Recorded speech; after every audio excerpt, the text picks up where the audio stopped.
இல்லை எதுக்கு சொல்கிறேன்னா, அந்த மாதிரி ஆன திருமணங்களில் வர பிரச்சனைகள், இந்த 2 குடும்பத்திலுமே பிரச்சனை மேலே பிரச்சனை. மாமியாரே இல்லை ரெபேக்காளுக்கு. என்ன வீட்டில் வயசானவங்க இல்லை, நல்லா சந்தோஷமாக தான் இவங்களாம் எல்லாம் இருந்தாங்க. ஆனால் வயசானவங்க இல்லைன்றதுனால இருக்கிறாங்கனால ஒன்றும் பெரிய பிரச்சனை வரக்கூடாதுன்னு நான் சொல்ல வரேன். அது பெருசாக ஒரு தொந்தரவு எடுத்துக்கொள்ளக்கூடாது. You should take that as a blessing in your life. முதிர் வயது உள்ளவங்க வீட்டில் இருக்கிறது அவ்வளோ ஆசீர்வாதம். ஆனால் அப்படி விரும்புகிற தம்பதிகளுக்கு அந்த முதிர் வயது இருக்கிறவங்க வர்றதில்லை, அந்த மாதிரி வீடு அமையறதில்லை. வயசில் பெரியவங்களுக்கு நீங்கள் செய்கிற சேவை, நீங்கள் செய்கிற அந்த அன்பின் பரிமாறங்க அனைத்தும் கர்த்தர் பார்த்து கொண்டு உங்களை கனப்படுத்துவார், உங்கள் பிள்ளைகளை ஆசீர்வதிப்பார். அது ஒரு தருணம். நீ ஜெபித்து பெறாத ஆசீர்வாதம்லாம் இந்த மாதிரி சேவையில் குடும்ப அங்கத்தினருக்கே சொல்கிறேன், ஊழியெல்லாம் சொல்ல. சிலதெல்லாம் மாமியார் மண்டையை உடச்சிட்டு ஊழியத்துக்கு வரும், அது என்ன பண்ணும்போதோ தெரில.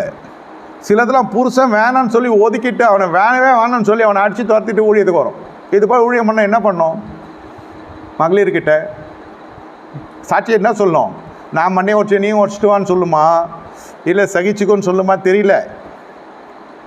பரவாயில்ல, அப்படி நடந்து கொண்டிருக்கு. அதுக்காக சொல்கிறேன், வாழ்க்கையில் உங்களுக்கு கர்த்தர் என்ன செய்கிறார், உங்களுக்கு குடும்பத்தை கொடுக்கிறார்.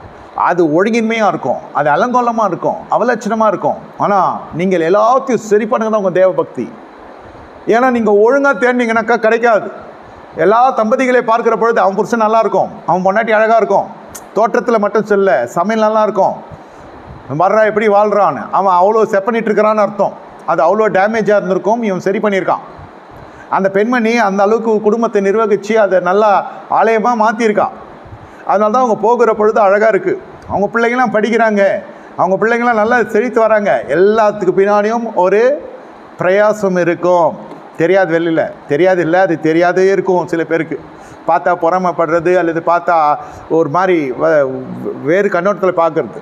பாருங்கள், அவங்கெல்லாம் நல்லா இருக்காங்க, நாங்கள் மட்டும் இப்படி இருக்கிறோம். எல்லாமே எல்லா நிலைமையும் ஒழுங்கின்மையாக இருந்தது தான். ரட்சிக்கப்படுறதுக்கு முன்னே நம்ம எல்லாம் எப்படி இருந்தோம்? அதை மட்டும் யோசிச்சு பாருங்கள். அப்புறம் ரட்சிக்கப்பட்ட பிறகு எப்படி இருக்கிறோம்? கர்த்தருடைய கிருபை, கர்த்தருடைய அபிஷேகம், கர்த்தருடைய ரட்சிப்பு, என்னென்னமோ சொல்லலாம் தேவ பக்தின்னு. அதே போல் தான் குடும்ப வாழ்க்கை, எதுவுமே ஒழுங்காக இருக்காது. ஆனால் எல்லாத்தையும் ஒழுங்குபடுத்திக்கிறது தான் உங்களுடைய தேவ பக்தி. அப்படி தான் எடுத்துக்கணும் வாழ்க்கையை. ஒரு சிலருக்கு சம்பாத்தியம் என்பதே ஒரு தொடுவானமாக இருக்கும். அது அந்த சம்பாத்தியத்தில் ரொம்ப பெரிய சிக்கல் இருக்கும். அது என்னன்னு கண்டுபிடிச்சி, கர்த்தருக்கு பயப்படுற பயம் இல்லையா, நம்ம ஜெபம் பண்ணுவோம், நம்ம உபவாசிப்போம். கர்த்தருக்குள்ளே நீங்கள் உங்களை பிரயாசப்படுத்தி உங்களை நீங்கள் ஆயத்தப்படுத்தி கொள்ள வேண்டும். அப்போ எங்கே இருந்தாலும் வானத்தையும் பல கனிகளை திறந்து கர்த்தரை இடம் கொள்ளாமல் போக மட்டும் ஆசீர்வதிப்பார்.